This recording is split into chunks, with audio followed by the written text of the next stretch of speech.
Hello friends, ಇವತ್ತಿನ ದಿವಸ ನಾವು 9ನೇ ತರಗತಿಯ ಮೇಲ್ಮೈ ವಿಸ್ತೀರ್ಣಗಳು ಮತ್ತು ಘನಫಲಗಳು ಅನ್ನುವಂಥ ಪಾಠದ ಲೆಕ್ಕಗಳನ್ನ ಬಿಡಿಸ್ತಾ ಇದ್ದೀವಿ. ಪ್ರಶ್ನೆ ಹೀಗಿದೆ ನೋಡಿ. ಒಂದು ಕಡ್ಡಿ ಪೆಟ್ಟಿಗೆಯ ಅಳತೆಯು 4 ಸೆಂಟಿಮೀಟರ್ ಗುಣಾಕಾರ 2.5 ಸೆಂಟಿಮೀಟರ್ ಗುಣಾಕಾರ 1.5 ಸೆಂಟಿಮೀಟರ್ ಇದೆ. ಇಂತಹ 12 ಪೆಟ್ಟಿಗೆಗಳಿರುವ ಒಂದು ಪೊಟ್ಟಣದ ಘನಫಲವನ್ನು ಕಂಡುಹಿಡಿಯಿರಿ ಅಂತೇಳಿ ಪ್ರಶ್ನೆ ಕೇಳ್ತಾ ಇದ್ದಾರೆ. ಹಾಗಾದ್ರೆ ಯಾವ ರೀತಿ ಹೇಗೆ ಅಂದಾಗ ಅವ್ರಲ್ಲಿ ಏನು ಕಂಡುಹಿಡಿಯಿರಿ ಅಂತ ಕೇಳ್ತಾ ಇದ್ದಾರೆ? ಘನಫಲ. ನೋಡಿ, ಘನಫಲ ಅಂದ್ರೆ ಆಗ ಅದು ಯಾವ ವಸ್ತು ಆಗಿದೆ? ಘನವಸ್ತು. ಘನವಸ್ತು ಅಂದ್ರೆ ಅದು 3 ಆಯಾಮಗಳನ್ನ ಹೊಂದಿರುತ್ತದೆ. ಹಾಗಾದ್ರೆ ಇಲ್ಲಿ ಏನ್ ಕೊಟ್ಟಿದ್ದಾರೆ? 4 ಸೆಂಟಿಮೀಟರ್, 2.5 ಸೆಂಟಿಮೀಟರ್, 1.5 ಸೆಂಟಿಮೀಟರ್ ಅಂತೇಳಿ ಅಳತೆಗಳನ್ನ ಕೊಟ್ಟಿದ್ದಾರೆ. ಹಾಗಾದ್ರೆ ಇದು 4 ಸೆಂಟಿಮೀಟರ್ ಅನ್ನುವಂಥದ್ದು ಏನಾಗ್ತಾ ಇದೆ ಅಂದಾಗ ಉದ್ದ ಆಗ್ತಾ ಇದೆ. ಏನು? ಉದ್ದ. ಉದ್ದ ಇಜ್ಕೊಟ್ಟು 4 ಸೆಂಟಿಮೀಟರ್. ಹೌದಾ? ಆಮೇಲೆ 2.5 ಇದೆ, ಇದನ್ನ ಅಗಲ ಅಂತೇಳಿ ಬರ್ಕೊಳ್ತೇನೆ. ಹೌದಾ? ಅಗಲ ಇಜ್ಕೊಟ್ಟು 2.5 ಸೆಂಟಿಮೀಟರ್. ಆಮೇಲೆ 1.5 ಸೆಂಟಿಮೀಟರ್ ಇದೆ, ಅದೇನಾಗ್ತಾ ಇದೆ? ಎತ್ತರ. ಎಷ್ಟು? 1.5 ಸೆಂಟಿಮೀಟರ್. ಹಾಗಾದ್ರೆ ಇವುಗಳನ್ನ ನಾ ಏನಂತ ತಿಳ್ಕೊನಿ? ಉದ್ದ, ಅಗಲ, ಎತ್ತರ.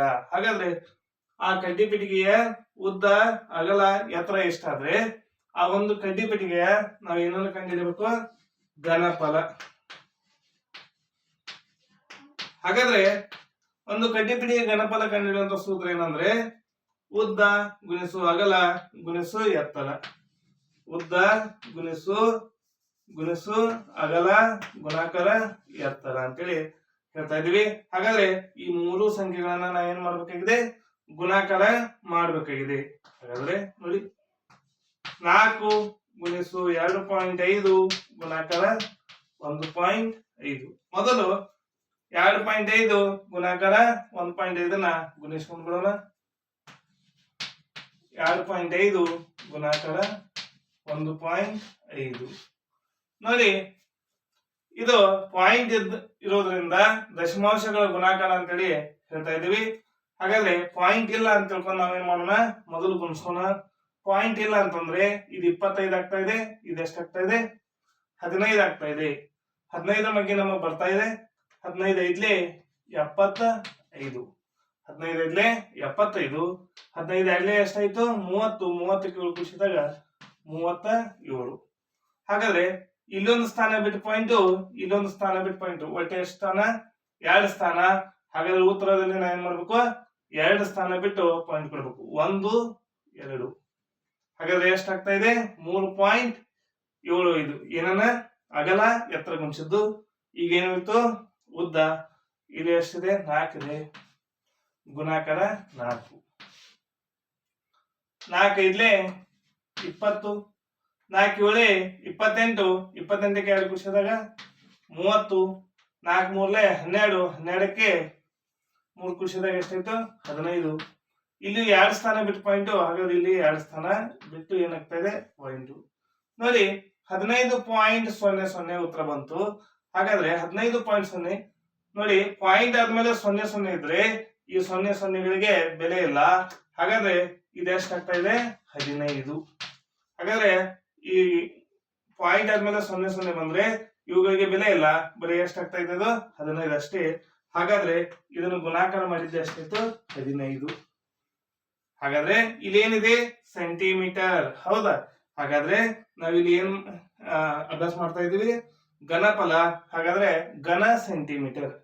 15 ಘನ ಸೆಂಟಿಮೀಟರ್ ಅಂತೇಳಿ ನಾವು ಅದನ್ನ ಬಿಡ್ತಾ ಇದ್ದೀವಿ. ಹಾಗಾದ್ರೆ ಇದು ಎಷ್ಟರದ್ದು? 1ರದ್ದು. ಹೌದಾ? ಒಂದು ಕಡ್ಡಿ ಪೆಟ್ಟಿಗೆ ಘನಫಲ 15 ಘನ ಸೆಂಟಿಮೀಟರ್ ಆದ್ರೆ ನಮ್ಗೆ ಎಷ್ಟು ಬೇಕಾಗಿದೆ? 12. ಹೌದಾ? ಒಂದು ಪೆಟ್ಟಿಗೆಯ ಘನಫಲ. ಹೌದಾ? ಒಂದು ಪೆಟ್ಟಿಗೆಯ ಘನಫಲ ಎಷ್ಟು? 15 ಘನ ಸೆಂಟಿಮೀಟರ್ ಆದ್ರೆ ನಮ್ಗೆ ಎಷ್ಟು ಬೇಕಾಗಿದೆ? 12 ಪೆಟ್ಟಿಗೆ, 12 ಕಡ್ಡಿ ಪೆಟ್ಟಿಗೆ. ಹೌದಾ?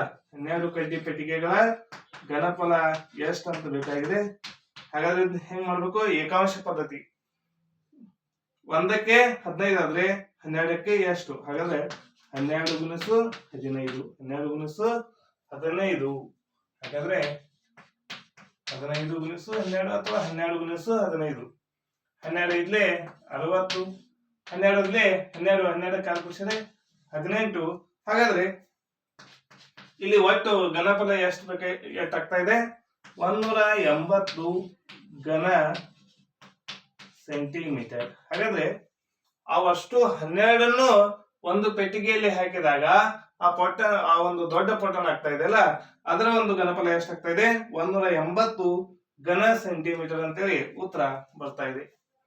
ಈ ವಿಡಿಯೋ ನಿಮ್ಗೆ ಇಷ್ಟ ಆಗಿದ್ರೆ ಲೈಕ್ ಮಾಡಿ, ಶೇರ್ ಮಾಡಿ, ಸಬ್ಸ್ಕ್ರೈಬ್ ಆಗಿರಿ.